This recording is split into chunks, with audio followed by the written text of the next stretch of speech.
And so there's a lot of things that we're working on between now and then to try to get accomplished to make that as smooth a transition as possible. So with that, I'll try to answer any questions that the board may have.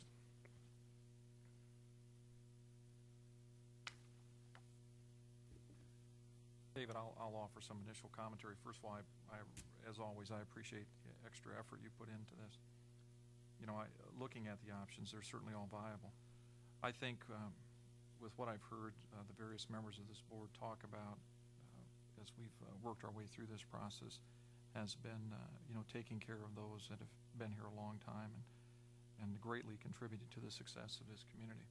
So I would push towards option number 3 that you've brought forth to us tonight.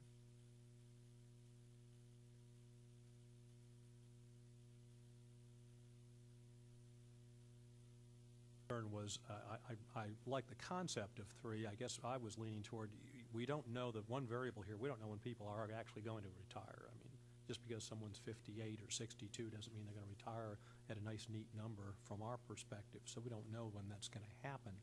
I lean toward 1 just for the bang for the buck, and I think I'll use a paraphrase Alderman Honkin earlier that, you know, we're not going to solve anything with this amount of money. This is a way of expressing additional appreciation to people for their length of service to the town is how I've kind of looked at it. And there are 13 people on this list with 15 years of service or more, and I just look at it as a way to say thanks for what you're doing. We appreciate the longevity. We do recognize to replace you would cost us some money, so we're trying to do something, a little something extra beyond what we already approved to help you out.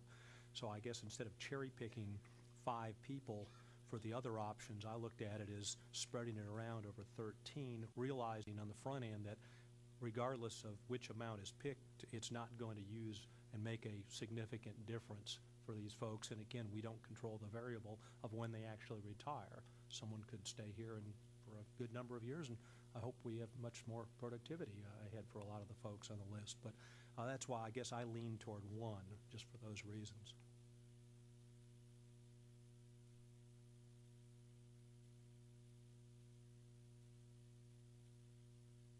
Well, I think I lean towards either number 2 or number 3, basically because I think it represents the older people who are closer to retirement, more so than, and it emphasizes that. And I think, you know, you could have 15 years of service and still be rather young and still, under the new plan, have a nice retirement benefit when you do retire. But 2 and 3 is aimed at people who are going to retire pretty soon, relatively.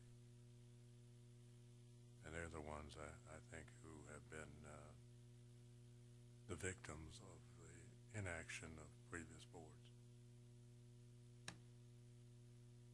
Well, that's been my concern too, David, that everybody has got a problem here, but some people have a really big problem. And as Alderman Honkin said, we're not going to fix it with this, but we sure want to try to put the weight of the resources where they're really needed the most, and that's what I've been after. And I'll really lean toward option 3. I'd still like to see it tweaked a little bit. I think it's not as inclusive as I'd like to see it. You know, people who are closest to the age of retirement and who have the longest years of service. And I think there are several in here who are going to have a really tough time, and we've got a limited amount of funds to work with. I'd really like to see it get poured into that area where it's really going to do the most good. Not a whole lot of good, but every little bit helps. And you know, people who have 15, 20 years to go before they retire, this isn't really going to make any difference in the long run. But the folks who are 5, 6, 7, 8, 10 years from retiring, it'll help a bunch. And so I'd like to work that. And you and I had discussed some options. One that was weighted 20% toward age and 80% toward service. and somehow that didn't translate onto this sheet where I see it. And that would divide us up amongst about more like 12 or 13 people. I hate to be this selective where only 5 people receive any of this benefit.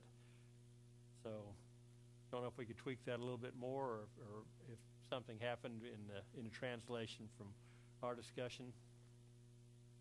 No, sir. I was trying to whenever we were talking earlier, I was trying to get to the point system that would be a little easier to understand, and put service at a premier, certainly. And I think with this option 3, service is going to count for probably about 70+% of that weighted factor, and then age is going to count for the remaining portion of that. Certainly, you could tweak it and add more people, and the more people that you add will dilute the amounts down because of the dollars that we have. Right. But we can certainly do that and try to include any more. The other thing we could do is lower the points for eligibility from 80 to a lower number, and if you do that, certainly that would add more employees. That's correct. Either way, I think you could get there. But again, if you add more employees, then you will have to lower the amount per point that you give them based on our budget. So I'll be glad to look at that if that's something the board wants to look at any further. David, in option 3, it is age 55 and over, right? It works out that way. Yes, ma'am. Well, excuse me. No, it doesn't. Okay. It is truly based on a weighted system, so it's weighting service more heavily than it's weighting age. So if you have someone that may be younger but does have considerable service, that may mean somebody under the age of 55 would be eligible. And I think, in fact, in this specific case, there's one person that would be eligible under option 3 that is under the age of 55.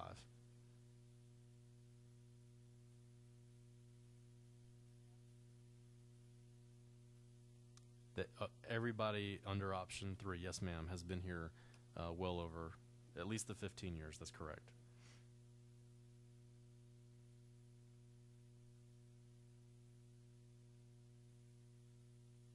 Well, I think we've kicked this thing around quite a bit. I will muddy the water by making a motion that we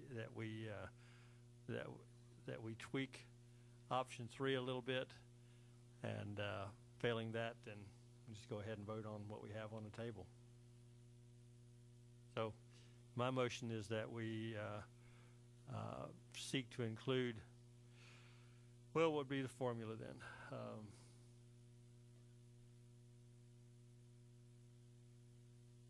Right now it looks like we're cutting it off at Right now we're cutting it off at 80 points. There is one employee that would have 79 points.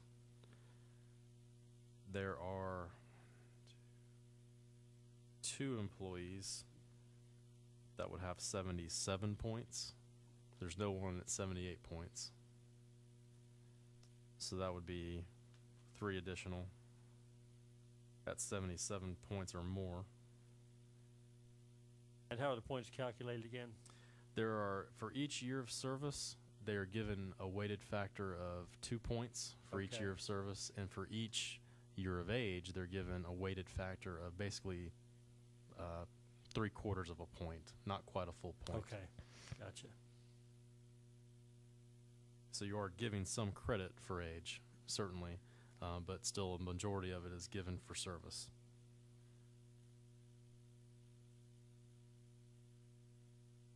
Okay, I'm not going to make that motion.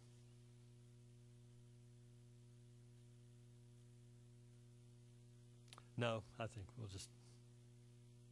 And Mayor, I know we've talked about retirement a lot, and you may just as an option to give the employees another chance to, or anybody else that wants to speak. I know some may want to say a few words. Have at it.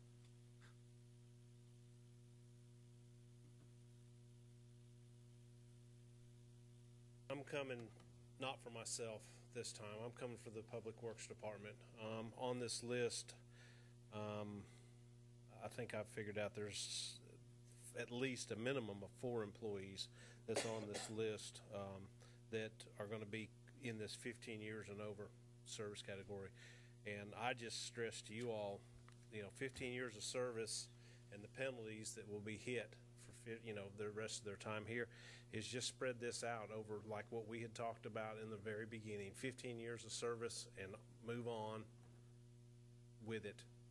And that way you're balancing it out for those 15 years of service and you're not disqualifying anybody. Spread the money out for 15 years and up and take age completely out of it.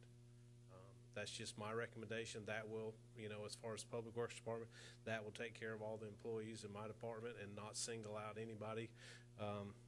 In one of these right now, one of the employees is going to miss out on this option. It's the oldest, one of the oldest I've got is going to miss out by 1 point. So if you spread it out over the 15 years is what we've been talking about for months, then everybody's covered and we can move on from there. Thank you.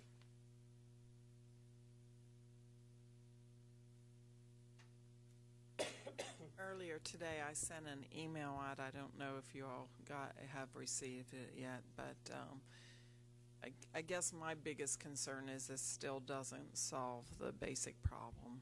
And while I understand the attempt and I appreciate the attempt, there's a greater problem that we have not addressed, and that is the ability of our 401 to make up for the Social Security, which was the whole idea and plan, and it has not in fact worked. And so I think that's the issue that probably really needs to be addressed also.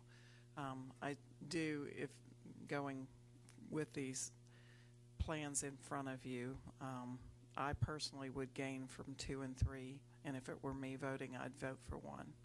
I think it's fair. There are a lot of people that will be left out if we do 2 and 3, and it's not going to help any of us all that much, but if that's the course that you choose to go, I think that's a fairer way to do it. So, Stu, to summarize, which way do you prefer? Number 1. Okay, thank you.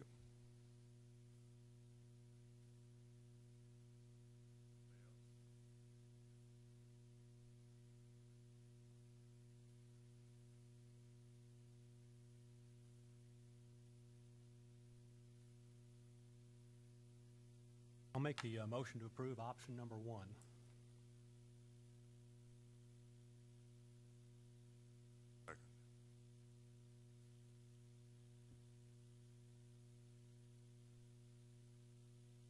Well, I'll second that.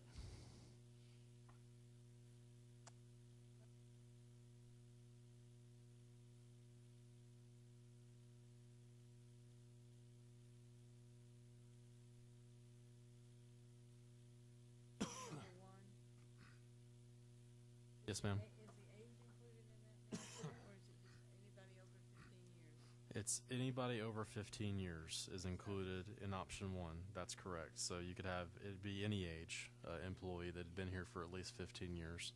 And of course, the reason for looking at 15 years is that if you think about a 45-year career on average, that you're 22 years old, you work till 67, when Social Security retirement age is, that if you've been here at least 15 years, then the windfall elimination provision is going to affect you in some way, shape, or form, unless you just work longer than the 45 years. So I think that was the basis for picking the 15 years, and that's why there's no age factor in that first option.